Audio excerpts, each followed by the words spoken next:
Hey everybody, good news. Shadow of the Colossus on PlayStation 4 is great. Remaking one of the most highly revered titles in all of gaming history is no small feat. And yet, Bluepoint Games did an absolutely fantastic job. I mean, just look at it.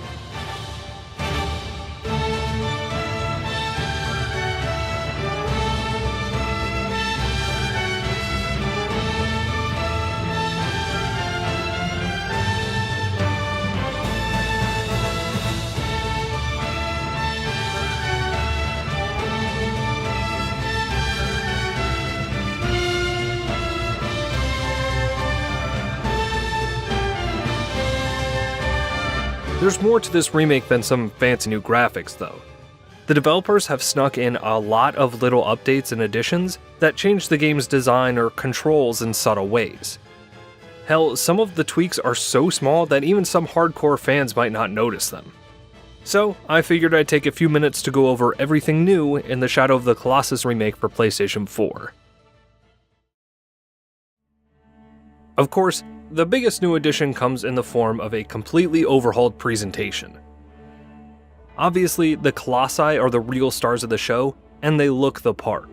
The developers managed to up the level of detail without changing what made their original design so great. Also, the fur. It looks real good. On the other hand, Wander finally looks more like a person and less like a shoebox. Actually, all of the human characters look great, even if they're only in the game for a few minutes. Hey look, the PS4 can actually handle wide open terrain without the frame rate taking a nosedive. In all seriousness though, the environments look fantastic. Adding in little stuff like grass or more detailed architecture might not sound like much, but it definitely adds up. On top of all that, there are also the PS4 Pro's different rendering modes. Performance targets a smoother frame rate, cinematic will render out to 4K. Unfortunately, I can't show you either of those modes because I'm too poor to afford a PS4 Pro. Oh. The audio has remained largely unchanged, save for a few subtle tweaks to Dormon's voice.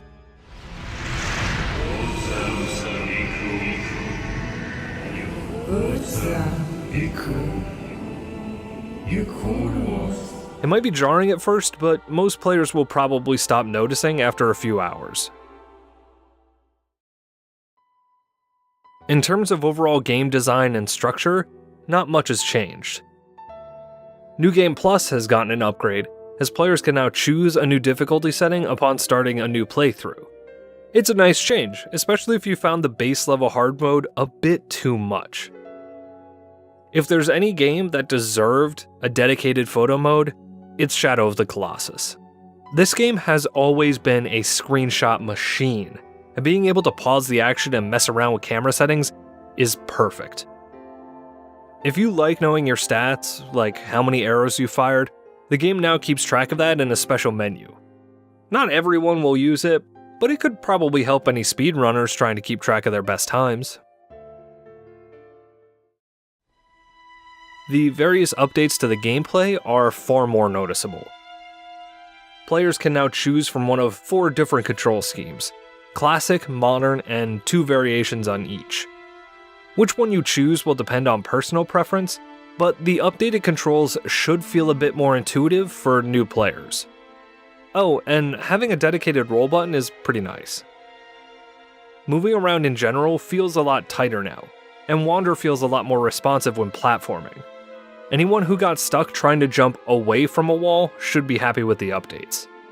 Even the simplest of actions, like climbing onto Agro or aiming Wander's bow, feels better than in any previous version. Players can also tweak the heads-up display to their liking, including position and opacity. Sadly, there's no option to change it back to pink. There's a new collectible in the form of hidden coins, though no one seems to know what they do quite yet.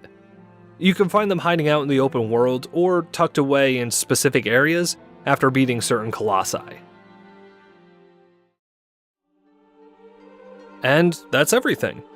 There's a lot of new stuff, some of it good, some of it, you know. If you want to know more about what I personally thought of the Shadow of the Colossus remake, you can go ahead and take a look at my review. It should be up on the screen right now. Otherwise, if you want to see my videos as soon as they're uploaded, you can go ahead and hit the subscribe button. Or if you want to help the channel grow, you can share my videos to social media like Facebook, Twitter, and Reddit and stuff, I don't know. Thank you to PlayStation for making this video and my other Shadow of the Colossus video possible. I'll see you guys next time.